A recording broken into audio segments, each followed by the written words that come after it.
understand she couldn't be number one. There is only one number one in the monarchy, and she didn't understand hierarchy. And she thought, because I think Harry is a sort of really decent bloke, but easily influenced. And I think he's found great love with her.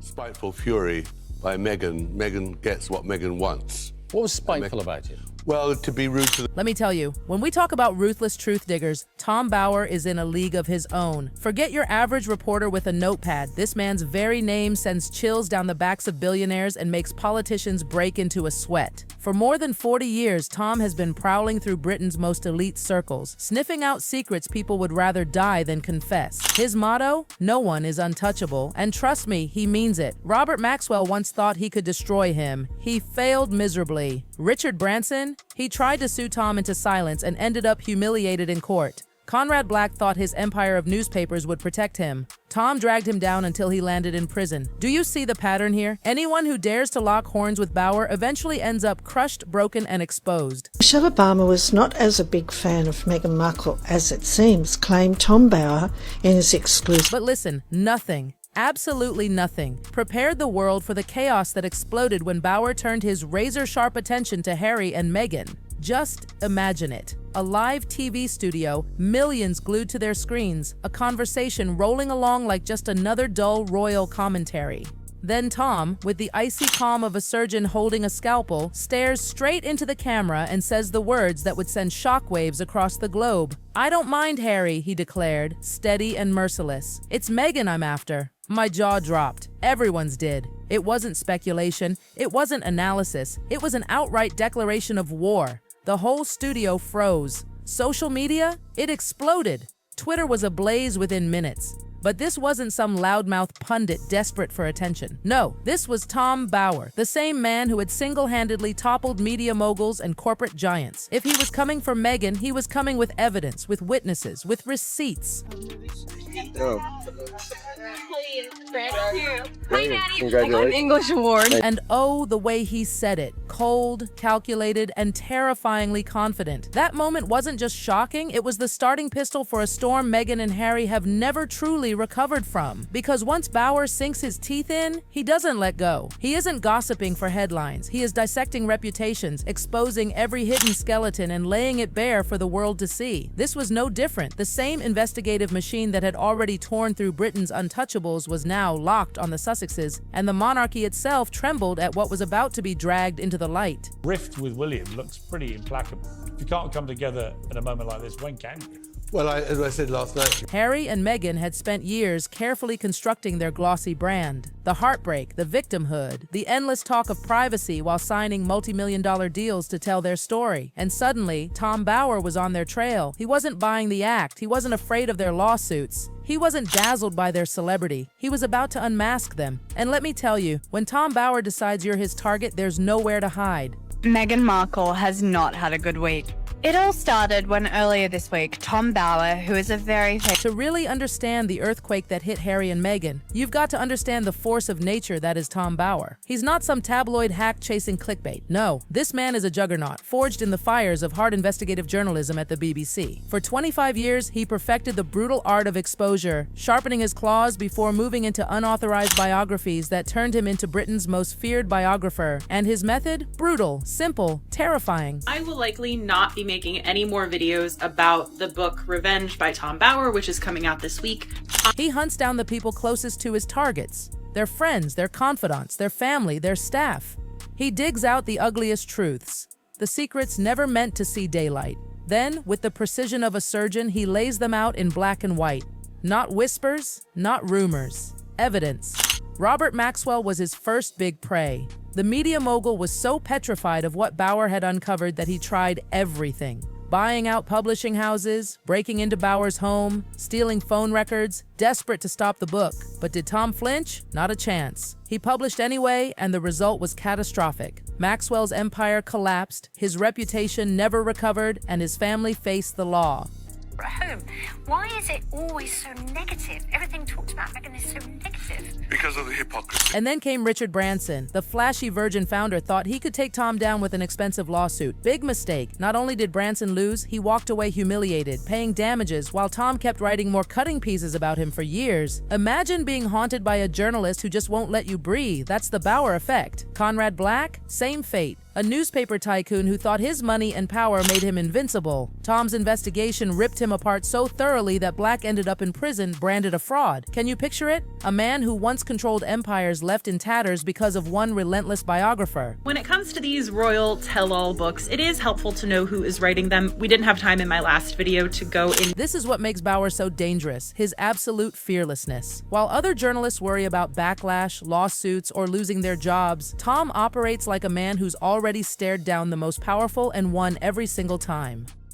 He doesn't want your approval, he doesn't care if you like him, and he sure as hell will not be silenced. And what this was likely based on and how it doesn't match up to what Meghan said. Here's the clip.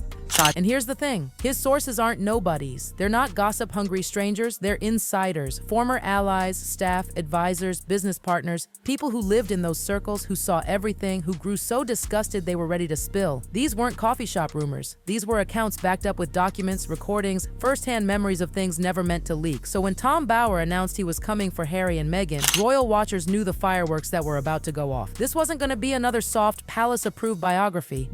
This was a full-on forensic takedown, and it was aimed directly at the couple who had spent years selling their version of the truth. Lives are shrouded in mystery, and they want to hide their secrets, and I just love digging away to find out. The Sussexes, who claimed they wanted privacy while cutting multi-million-dollar media deals, were suddenly standing in the crosshairs of the man who had already annihilated billionaires and moguls. Quietly, methodically, Tom started calling sources, gathering stories, collecting files. He didn't announce it with drum rolls, he simply got to work. And this time, the targets weren't faceless businessmen hiding behind boardroom walls. They were royals, celebrities, global names, people whose every move was already under a magnifying glass. And Tom? He was about to turn that magnifying glass into a burning flame. Well, I think that he suffers from some sort of paranoia because actually the ERUPT committee, which it does assess. October 31st, 2022. Good morning, Britain. What began as a routine chat about Harry's upcoming memoir suddenly spiraled into one of the most explosive royal media moments of the year. Tom sat calmly across from Ed Balls and Susanna Reid. The topic was supposed to be Harry's book, Spare, but Bauer wasn't playing along. The hosts tried steering the conversation toward freedom of speech about Harry and Meghan's right to tell their side. And that's when Bauer's mask slipped. His voice turned colder, sharper. He acknowledged their right to talk to Oprah, their right to publish, but then he cut through the air with a sentence that would change everything. They shouldn't have the recognition of being part of the royal family in terms of their titles, he said, and then, without missing a beat, he dropped the bomb. I don't mind, Harry. It's Meghan I'm after. The room froze. The hosts looked like they'd just seen a ghost. The studio went silent, and across Britain, jaws collectively dropped. It wasn't commentary, it wasn't debate, it was war, declared on live television by the one man the Sussexes least wanted as an enemy. Page after page, Bauer dismantled Meghan and Harry's carefully crafted fairy tale. Allegations of Meghan's temper, claims she once threw tea in frustration at palace staff, accounts of her allegedly demanding behavior, her struggles with royal protocol, her treatment of employees. These weren't whispered rumors. These were named sources, insiders who had worked beside her. It wasn't random dirt. Bauer connected the dots. Each story, each account, woven into a larger narrative that screamed, Harry and Meghan weren't victims, they were opportunists. The reaction? Nuclear. Royal commentators compared revenge to Andrew Morton's explosive Diana, her true story. Critics accused Bauer of bias, but here's the kicker. Meghan and Harry? Silent, dead silent. Think about that. This is a couple who sues at the drop of a hat. Newspapers, tabloids, even Meghan's private letters. They've dragged publications into court for far less damaging claims. But when Bauer's book rolled out with named sources, detailed allegations, and cold, brutal accounts, nothing, not a single lawsuit. And that silence, my friends, was deafening. Legal experts spelled it out. If you don't challenge detailed, allegedly false claims, especially when you're known for suing, it can look a lot like quiet acknowledgement. And people noticed. Everyone noticed. The lawsuit that never came became its own scandal. Behind the scenes, insiders whispered that the Sussexes had expected another recycled royal bio. Nothing to lose sleep over, but instead they were blindsided by a book so heavily researched, so full of receipts, it knocked the air out of their PR machine. Their allies tried to dismiss it as biased, but Tom's track record, defending lawsuits, exposing moguls, dragging billionaires into ruin, made that dismissal laughable. And while Harry and Meghan scrambled, the palace leaned back and stayed silent. For once, they didn't need to spin or defend or issue carefully worded statements. They just let Tom Bower's revelations do all the work. And that silence, it spoke volumes. The palace's silence after revenge landed was almost sinister in its effectiveness. Think about it. When Harry and Meghan dropped their Oprah bombshells, Buckingham Palace had at least mumbled out that careful little line. Recollections may vary, but this time, with Bower ripping their image to shreds, not a peep, not a sigh, not a letter, nothing.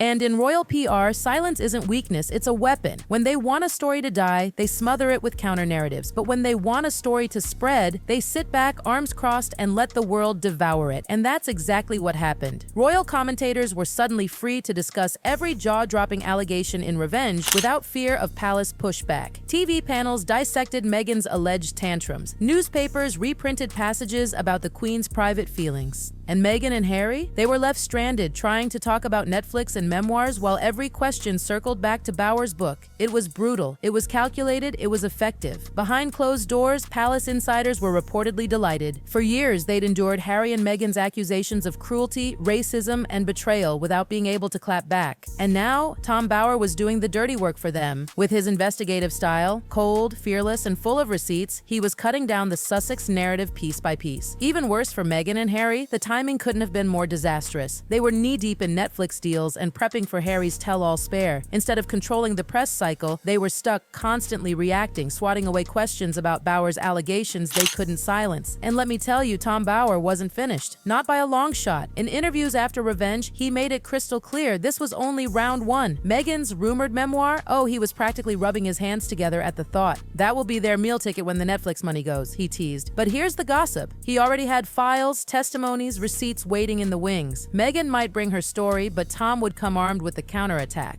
He even hinted at his next project, whispers of a book focusing on the secrecy surrounding Archie's birth. Tentatively titled The Archie Deception, publishing insiders whispered. And if that rumor alone was enough to make royal watchers sit up straight, imagine the panic brewing in Montecito. Because here's the real tea. Unlike cozy royal biographers who rely on palace spoon-feeding, Bower was cultivating his own network. Former Sussex staff, disillusioned Hollywood insiders, even estranged family members, people with documentation, emails, first-hand accounts, people with motives, people with nothing left to lose. And Meghan and Harry's strategy, relying on friendly journalists to shape the narrative, suddenly looked weak, almost naive. Tom wasn't writing puff pieces. He was building a forensic case. And with every interview, every page, every revelation, he chipped away at their glossy image. And the bigger picture? Oh, it was huge. This wasn't just about Meghan and Harry anymore. Bower was essentially defending the monarchy itself. Because let's face it, the royal brand runs on mystique, tradition, that careful balance of duty and privilege. Harry and Meghan, they shattered that balance. They commercialized their titles, aired private family drama on global stages, and then claimed victimhood while cashing Netflix checks. For Tom Bower, a man who'd spent decades exposing corruption and hypocrisy, this wasn't just another book. It was a crusade. And the Sussexes? They had walked right into the storm. Walked right...